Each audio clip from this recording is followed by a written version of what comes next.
사무엘하 13장. 그 뒤에 이런 일이 있었다. 다윗의 아들 압살롬에게는 아직 결혼하지 않은 아름다운 누이가 있는데 그 이름은 다말이었다. 그런데 다윗의 다른 아들 암논이 그를 사랑하였다. 암논은 자기의 누이 다말을 사랑하였으나 처녀이므로 어찌할 수 없는 줄 알고 병이 나고 말았다. 암논에게는 요나답이라고 하는 친구가 있었는데 그는 다윗의 형 시므아의 아들이다. 요나답은 아주 교활한 인물이었다. 마침 그가 암논에게 물었다. 왕자님, 나날이 이렇게 안색이 수척해지시는데 웬일이십니까? 나에게 그 까닭을 알려주지 않으시겠습니까? 암논이 그에게 말하였다. 나의 아우 압살롬의 누이 다말을 내가 사랑하고 있기 때문이요. 그러자 요나답이 그에게 제안하였다. 왕자님은 침상에 누워서 병이 든 채 하십시오. 부왕께서 문병하러 오시면 누이 다말을 보내달라고 하십시오. 누이 다말이 와서 왕자님이 드실 음식을 요리하게 하면 좋겠다고 말씀하십시오. 다말이 왕자님 앞에서 음식을 요리하면 왕자님이 그것을 보면서 그의 손에서 직접 받아먹고 싶다고 말씀드리십시오. 그리하여 암논이 침상에 누워서 병든 채 하고 있으니 과연 다윗 왕이 그를 문병하러 왔다. 그때 암논이 왕에게 요청하였다. 누이 다말을 보내주십시오. 제가 보는 앞에서 누이가 맛있는 빵 몇 개라도 만들어서 그것을 저에게 직접 먹여주게 하여 주십시오. 다윗은 다말의 집으로 사람을 보내어서 지시하였다. 어서 내 오라비 암논의 집으로 가서 그에게 먹을 것을 좀 만들어 주어라. 다말이 자기의 오라버니 암논의 집으로 가서 보니 그가 침상에 누워 있었다. 다말이 밀가루를 가져다가 이겨서 그가 보는 앞에서 맛있는 빵 몇 개를 빚어 잘 구웠다. 그리고 다말이 냄비째 가져다가 암논 앞에서 그릇에 담아주었으나 암논은 먹을 생각은 하지 않고 사람들을 다 밖으로 내보내라고 말하고는 사람들이 모두 밖으로 나간 뒤에 다말에게 말하였다. 그 빵을 이 침실로 가지고 들어와서 내가 손수 나에게 먹여다오. 그래서 다말은 손수 만든 빵을 들고 자기의 오라버니 암논의 침실로 들어갔다. 다말이 그에게 먹여주려고 다가서니 그는 다말을 끌어안고 함께 눕자고 하였다. 다말이 그에게 말하였다. 이렇게 하지 마십시오, 오라버니.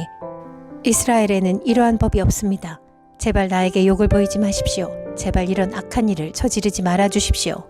오라버니가 나에게 이렇게 하시면 내가 이런 수치를 당하고서 어디로 갈 수 있겠습니까? 오라버니도 또한 이스라엘에서 아주 정신 빠진 사람들 가운데 하나와 똑같이 되고 말 것입니다. 그러니 이제라도 제발 임금님께 말씀을 드려보십시오. 나를 오라버니에게 주기를 거절하지 않으실 것입니다.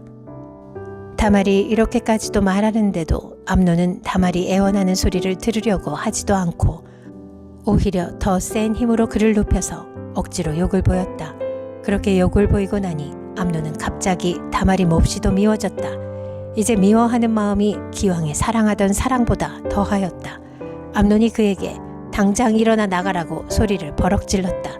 그러자 다말이 암논에게 말하였다. 그렇게 하시면 안 됩니다. 이제 나를 쫓아내시면 이 악은 방금 나에게 저지른 악보다 더 큽니다. 그런데도 암논은 다말의 말을 들으려고도 하지 않았고 오히려 자기의 시중을 드는 하인을 불러다가 명령하였다. 어서 이 여자를 내 앞에서 내쫓고 대문을 닫고서 빗장을 질러라.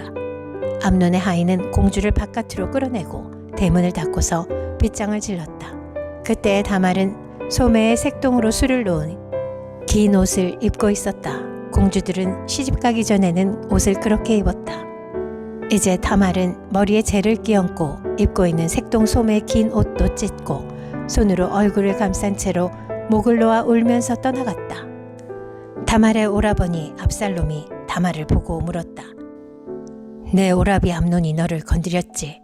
얘야, 암논도 내 오라비이니 지금은 아무 말도 입 밖에 내지 말아라. 이 일로 너무 근심하지 말아라. 그리하여 다말은 그의 오라버니 압살롬의 집에서 처량하게 지냈다. 다윗 왕은 이 이야기를 모두 듣고서 몹시 분개하였다. 압살롬은 암논이 누이 다말에게 욕을 보인 일로 그가 미웠으므로 암논에게 옳다거나 그르다는 말을 전혀 하지 않았다. 2해가 지난 어느 날 압살롬은 에브라임 근처에 바알 하솔에서 양털을 깎고 있었다. 이때에 압살롬이 왕자들을 모두 초대하였다. 압살롬은 다윗 왕에게도 찾아가서 말하였다. 임금님, 제가 이번에 양털을 깎게 되었으니 임금님도 신하들을 거느리시고 이 아들과 함께 내려가셔서 잔치에 참석해 주시기를 바랍니다. 왕이 압살롬에게 말하였다. 아니다, 내 아들아. 우리가 모두 따라가면 너에게 짐이 될 터이니 우리는 가지 않으마. 압살롬이 계속하여 간청을 하였지만 왕은 함께 가고 싶지 않아서 복을 빌어주기만 하였다. 그러자 압살롬이 말하였다. 그러면 맏형 암논이라도 우리와 함께 가도록 허락하여 주시기 바랍니다. 왕이 그에게 물었다. 암논이 너와 함께 가야 할 이유가 무엇이냐? 그래도 압살롬이 계속하여 왕에게 간청하니 왕은 암논과 다른 왕자들이 모두 그와 함께 가도 좋다고 허락하였다. 압살롬은 이미 자기의 부하들에게 명령을 내렸다. 암논이 술을 마시고 기분이 좋아질 때를 잘 지켜보아라. 그러다가 내가 너희에게 암논을 쳐 죽이라고 하면 너희는 겁내지 말고 그를 죽여라. 내가 너희에게 직접 명령하는 것이니 책임은 내가 진다. 다만 너희는 용감하게 주저하지 말고 해치워라. 마침내 압살롬의 부하들은 압살롬의 명령을 따라서 하라는 그대로 암논에게 하였다. 그러자 다른 왕자들은 저마다 자기 노새를 타고 달아났다. 그들이 아직도 길에서 달아나는 동안에 다윗에게는 압살롬이 왕자들을 모조리 쳐 죽여서 한 사람도 살아남지 못하였다는 소식이 들어갔다. 왕은 자리에서 일어나서 입고 있는 옷을 찢고 땅바닥에 누워버렸고 그를 모시고 서 있는 신하들도 다 옷을 찢었다. 그때 다윗의 형 시므아의 아들인 요나답이 나서서 말하였다. 임금님, 젊은 왕자들이 모두 살해되지는 않았습니다. 암논 한 사람만 죽었습니다. 암논이 압살롬의 누이 다말을 욕보인 날부터 압살롬은 그런 결심을 하고 있었습니다. 그러니 이제 높으신 임금님께서는 왕자들이 다 죽었다고 하는 뜬소문을 듣고 상심하지 마십시오. 암논 한 사람만 죽었을 따름입니다. 그 사이에 압살롬은 도망쳐버렸다. 바로 그때 예루살렘의 보초병 하나가 호르나임 쪽에서 많은 사람이 언덕을 타고 내려오는 것을 보고서 왕에게 알렸다. 그러자 요나답이 왕에게 아뢰었다. 틀림없습니다. 왕자님들이 돌아오시는 것입니다. 이 종이 이미 말씀드리지 않았습니까? 요나답이 말을 막 마치는데 왕자들이 들어와서 목을 놓아 울기 시작하였다. 왕도 통곡하고 모든 신하도 통곡하였다. 압살롬은 도망하여 그술왕 암미후스의 아들 달메에게로 갔고 다윗은 죽은 아들 암논 때문에 슬픈 나날을 보냈다. 압살롬은 도망한 뒤에 그술로 가서 그곳에 3해 동안 머물러 있었다. 그러는 사이에 다윗 왕은 암논을 잃었을 때에 받은 충격도 서서히 가라앉았고 오히려 압살롬을 보고 싶어하는 마음이 점점 간절해졌다. 사무엘하 14장. 왕의 마음이 압살롬에게로 쏠리는 것을 스루야의 아들 요압이 알았다. 요압이 드고아로 사람을 보내어 거기에서 슬기로운 여인 한 사람을 데리고 와서 부탁하였다. 그대는 초상당한 여인처럼 행동하시오. 몸에는 상복을 입고 머리에는 기름도 바르지 말고 이미 오랫동안 죽은 사람을 애도한 여인처럼 꾸민 다음에 임금님 앞으로 나아가서 내가 일러주는 대로 호소하시오. 요압은 그 여인에게 할 말을 일러주었다. 드고아에서 온 그 여인은 왕에게로 나아가서 얼굴이 땅에 닿도록 엎드려서 절을 한 뒤에 임금님 저를 살려주십시오 하고 애원하였다. 왕이 여인에게 무슨 일이냐 하고 물으니 그 여인이 이렇게 하소연하였다. 저는 남편이 죽어서 가련한 과부가 되었습니다. 이 여종에게 2 아들이 있는데 들에서 서로 싸우다가 말리는 사람이 없으므로 아들 하나가 다른 아들을 죽였습니다. 그런데 이제는 온 집안이 들고 일어나서 이 종에게 형제를 때려 죽인 그 아들을 내놓으라고 합니다. 죽은 형제의 원수를 갚고 살인자를 죽여서 상속자마저 없애버리겠다고 합니다. 그들은 저에게 남아있는 불씨마저도 꺼버려서 제 남편이 이 땅에 이름도 자손도 남기지 못하게 하려고 합니다. 다 듣고 난 왕은 여인에게 말하였다. 이 문제를 두고서는 내가 직접 명령을 내리겠으니 집으로 돌아가거라. 그러나 두고와 여인은 왕에게 아뢰었다. 우리의 높으신 임금님께서 무엇을 하시든지 이 일에 있어서 허물은 저와 제 아버지의 집안에 있습니다. 임금님과 왕실에는 아무런 허물이 없습니다. 왕이 대답하였다. 누구든지 너를 위협하거든 그를 나에게로 데리고 오너라. 아무도 너를 괴롭히지 못하게 하겠다. 여인은 또 간청하였다. 그러면 임금님께서 섬기시는 주 하나님께 간구하셔서 저의 죽은 아들의 원수를 갚으려고 하는 집안 사람들이 살아있는 저의 아들까지 죽이는 크나큰 범죄를 저지르지 못하게 막아주시기를 바랍니다. 왕이 대답하였다. 주님께서 확실히 살아계심을 두고 맹세하지만 내 아들의 머리카락 하나도 땅에 떨어지지 않게 하겠다. 그 여인이 또 간청하였다. 이 종이 높으신 임금님께 한 말씀만 더 드리도록 허락하여 주시기 바랍니다. 왕이 그렇게 하라고 하니 그 여인이 이렇게 말하였다. 어찌하여 임금님께서는 하나님의 백성에게 그처럼 그릇된 일을 하셨습니까? 임금님께서는 임금님의 친아들인 왕자님이 이 나라로 돌아오는 것을 허락하지 않으셨습니다. 이러한 처사는 지금까지 이 종에게 말씀하신 것과는 다릅니다. 임금님께서는 그렇게 말씀만 하시고 왕자님을 부르지 않으셨으니 이것은 잘못된 일이라고 생각합니다. 우리는 다 죽습니다. 땅에 쏟으면 다시 담을 수 없는 물과 같습니다.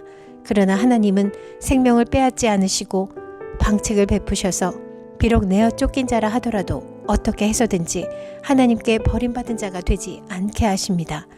높으신 임금님, 제가 지금 임금님을 찾아뵙고서 이런 말씀을 드리게 된 까닭은 제가 친척들의 위협을 받으면서 이 문제를 임금님께 하려면 임금님께서 제가 간구하는 바를 들어주실 것이라는 확신이 섰기 때문입니다. 저의 집안 사람들이 저와 저의 아들을 죽이려 하고 하나님이 주신 이 땅에서 끊어버리려고 하지만은 임금님께서 저의 사정을 들어서 아시면 구원하여 주실 것이라고 생각하였습니다. 이 종은 또 높으신 임금님께서는 말씀으로 저를 안심시켜 주실 것이라고 믿었습니다. 임금님은 바로 하나님의 천사와 같은 분이시니까 저의 호소를 들으시고 선악을 가려내실 것이라고도 생각하였습니다.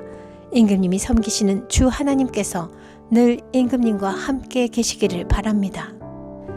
마침내 왕이 그 여인에게 물었다. 너는 내가 묻는 말을 내 앞에서 조금도 숨기지 말고 대답하여라. 그 여인이 대답하였다. 높으신 임금님의 분부대로 하겠습니다. 왕이 물었다. 너에게 이 모든 일을 시킨 사람은 바로 요압이렸다. 여인이 대답하였다. 높으신 임금님께서 확실히 살아계심을 두고 맹세하지만 높으신 임금님께서 무슨 말씀을 하시면 오른쪽으로든 왼쪽으로든 피할 길이 없습니다. 저에게 이런 일을 시킨 사람은 임금님의 신하 요압입니다. 그가 이 모든 말을 이 종의 입에 담아주었습니다. 왕자님의 일을 잘 되게 하여 보려고 임금님의 신하 요압이 이런 일을 꾸민 것은 사실입니다. 그러나 임금님께서는 하나님의 천사처럼 슬기로우심으로 일어난 모든 일을 다 아실 줄 압니다. 그러자 왕이 직접 요압에게 명령을 내렸다. 보시오, 내가 장군의 뜻대로 하기로 결심하였으니 가서 그 어린아이 압살롬을 데려오시오. 요압이 얼굴을 땅에 대고 절을 하면서 말하였다. 하나님께서 임금님께 복을 베푸시기를 빕니다. 높으신 임금님이 이 종의 간청을 이렇게 들어주시니 이 종이 임금님의 총애를 입은 줄을 오늘에야 알았습니다. 그리고는 요압이 일어나 그술로 가서 압살롬을 데리고 예루살렘으로 왔다. 그러나 왕의 지시는 단호하였다. 그를 집으로 돌아가게 하여라. 그러나 내 얼굴은 볼 수 없다. 그리하여 압살롬은 아버지에게 인사도 하지 못하고 자기 집으로 돌아갔다. 온 이스라엘에 압살롬처럼 머리끝에서 발끝까지 흠잡을 데가 하나도 없는 미남은 없다고 칭찬이 자자하였다. 그는 머리숱이 많아 무거워지면 해마다 연말에 한 번씩 머리를 깎았는데 머리를 깎고 나서 그 머리카락을 달아보면 왕궁 저울로 200세겔이나 되었다. 압살롬에게는 아들 셋과 딸 하나가 있었다. 그 딸의 이름은 다말인데 생김새가 아주 예뻤다. 압살롬은 예루살렘으로 돌아와서 2해를 지냈는데도 왕의 얼굴을 한 번도 뵙지 못하였다. 압살롬이 요압을 왕에게 보내보려고 요압에게 사람을 보냈으나 요압은 압살롬을 방문하지 않았다.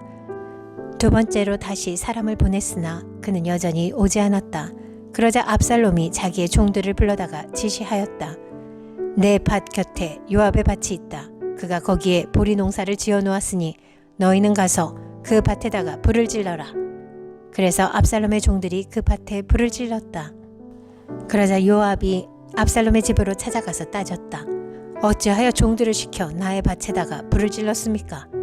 압살롬이 요압에게 대답하였다. 이것 보시오. 나는 이미 장군에게 사람을 보내어서 좀 와달라고 부탁을 하였소. 장군을 임금님께 보내어서 나를 왜 그술에서 돌아오게 하였는지 여쭈어보고 싶었소. 여기에서 이렇게 살 바에야 차라리 그곳에 그대로 있는 것이 더욱 좋을 뻔하였소. 이제 나는 임금님의 얼굴을 뵙고 싶소. 나에게 아직도 무슨 죄가 남아있으면 차라리 죽여달라고 하더라고. 말씀을 드려주시오. 그래서 요압이 왕에게 나아가서 이 일을 상세히 아뢰니 왕이 압살롬을 불렀다. 압살롬이 왕에게 나아가서 왕 앞에서 얼굴이 땅에 닿도록 절을 하자 왕이 압살롬에게 입을 맞추었다. 사무엘하 15장. 그 뒤에 압살롬은 자기가 탈 수레와 말 여러匹를 마련하고 호위병도 10명이나 거느렸다. 그리고 압살롬은 아침마다 일찍 일어나서 성문으로 들어오는 길가에 서 있곤 하였다. 그러다가 소송할 일이 있어서 판결을 받으려고 왕을 찾아오는 사람이 있으면 압살롬은 그를 불러서 어느 성읍에서 오셨느냐고 묻곤 하였다.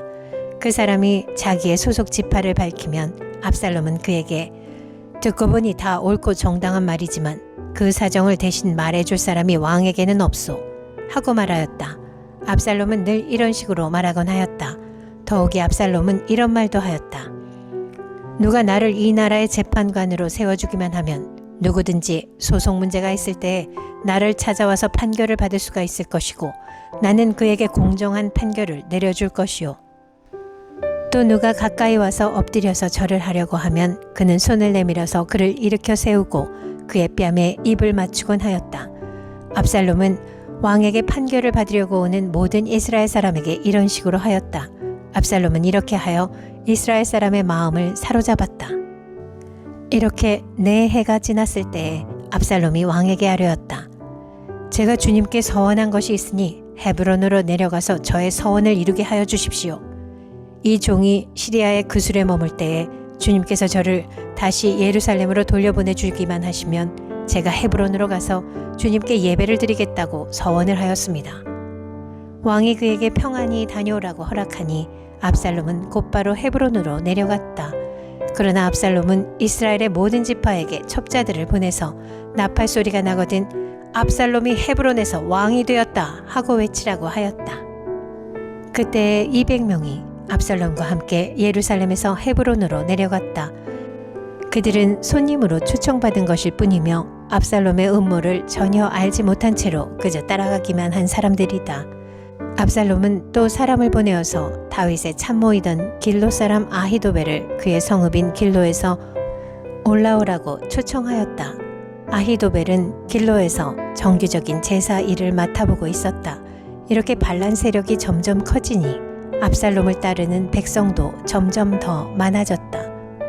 전령 한 사람이 다윗에게 와서 보고하였다. 이스라엘 백성의 마음이 모두 압살롬에게로 기울어졌습니다. 그러자 다윗은 예루살렘에 있는 모든 신하에게 말하였다. 서둘러서 모두 여기에서 도망가자. 머뭇거리다가는 아무도 압살롬의 손에서 살아남지 못할 것이다. 어서 이곳을 떠나가자. 그가 곧 와서 우리를 따라잡으면 우리에게도 재앙을 입히고 이 도성도 칼로 칠 것이다. 왕의 신하들이 왕에게 대답하였다. 모든 일은 임금님께서 결정하신 대로 하시기 바랍니다. 이 종들은 그대로 따르겠습니다. 왕은 왕궁을 지킬 후궁 10명만 남겨놓고 온 가족을 거느리고 예루살렘을 떠났다. 왕이 먼저 나아가니 모든 백성이 그의 뒤를 따라 나섰다. 그들은 먼 궁에 이르자 모두 멈추어 섰다. 왕의 신하들이 모두 왕 곁에 서 있는 동안에 모든 그렛 사람과 모든 블렛 사람이 왕 앞으로 지나가고 가드에서부터 왕을 따라온 모든 가드 군인 600명도 왕 앞으로 지나갔다. 왕이 가드 사람 이때에게 말하였다. 어찌하여 장군은 우리와 함께 가려고 하오. 돌아가 있다가 새 왕을 모시고 지내도록 하시오. 장군은 외국인이기도 하고 장군의 본 고장을 두고 보더라도 쫓겨난 사람이니 그렇게 하시오. 장군이 온 것이 바로 엊그제와 같은데 오늘 내가 그대를 우리와 함께 떠나게 하여서야 되겠소. 더구나 나는 지금 정처 없이 떠나는 사람이 아니오. 어서 장군의 동족을 데리고 돌아가시오. 주님께서 은혜와 진실하심으로 장군과 함께 계셔 주시기를 바라오. 그러나 이때는 왕에게 대답하였다. 주님께서 확실히 살아계시고 임금님께서도 확실히 살아계심을 두고 맹세합니다만 그럴 수는 없습니다. 임금님께서 가시는 곳이면 살든지 죽든지 이 종도 따라가겠습니다. 그러자 다윗이 이때에게 말하였다. 그러면 먼저 건너가시오. 그리하여 가드 사람 이때도 자기의 부하들과 자기에게 딸린 아이들을 모두 거느리고 건너갔다. 이렇게 해서 다윗의 부하들이 모두 그의 앞을 지나갈 때에 온 땅이 울음바다가 되었다. 왕이 기드론 시내를 건너가니 그의 부하도 모두 그의 앞을 지나서 광야 쪽으로 행군하였다. 그런데 그곳에는 하나님의 언약궤를 메고 온 모든 레위 사람과 함께 사독도 와 있었다. 그들은 거기에다가 하나님의 궤를 내려놓았다. 아비아달도 따라 올라와서 다윗의 부하가 도성에서 나와서 왕의 앞을 모두 지나갈 때까지 거기에 있었다. 그런 뒤에 왕이 사독에게 말하였다. 하나님의 궤를 다시 도성 안으로 옮기시오. 내가 주님께 은혜를 입으면 주님께서 나를 다시 돌려보내 주셔서 이 궤와 이 궤가 있는 곳을 다시 보게 하실 것이오. 그러나 주님께서 나를 싫다고 하시면 오직 주님께서 바라시는 대로 나에게서 이루시기를 빌 수밖에 없소. 왕이 또 제사장 사독에게 말하였다. 사독 제사장님께서는 선견자가 아니십니까? 성 안으로 평안히 돌아가시기 바랍니다. 제사장께서는 아비아달 제사장과 함께 두 분의 아들 곧 제사장님의 아들 아히마아스와 아비아달 제사장의 아들 요나단을 데리고 가십시오. 두 분께서 나에게 소식을 보내올 때까지는 내가 광야의 나루터에서 머물고 있을 터이니 이 점을 명심하십시오. 그리하여 사독은 아비아달과 함께 하나님의 궤를 다시 예루살렘으로 옮겨다 놓고서 그곳에 머물러 있었다. 다윗은 올리브산 언덕으로 올라갔다. 그는 올라가면서 계속하여 울고 머리를 가리고 슬퍼하면서 맨발로 걸어서 갔다. 다윗과 함께 있는 백성들도 모두 머리를 가리고 울면서 언덕으로 올라갔다. 그때 누가 다윗에게 압살롬과 함께 반역한 사람들 가운데는 아히도벨도 끼어 있다는 말을 전하자 다윗이 기도하였다. 주님, 부디 아히도벨의 계획이 어리석은 것이 되게 하여 주십시오. 다윗이 사람들이 하나님을 경배하는 산 꼭대기에 다다르니 아렉 사람 후세가 슬픔을 못 이겨서 겉옷을 찢고 머리에 흙을 뒤집어 쓴 채로 나아오면서 다윗을 맞았다. 다윗이 그에게 말하였다. 그대가 나와 함께 떠나면 그대는 나에게 짐만 될 것이오. 그러니 그대는 이제 성으로 돌아가서 압살롬을 만나거든 그를 임금님으로 받들고 이제부터는 새 임금의 종이 되겠다고 말하시오. 이제까지는 임금의 아버지를 섬기는 종이었으나 이제부터는 그의 아들 새 임금의 종이 되겠다고 말하시오.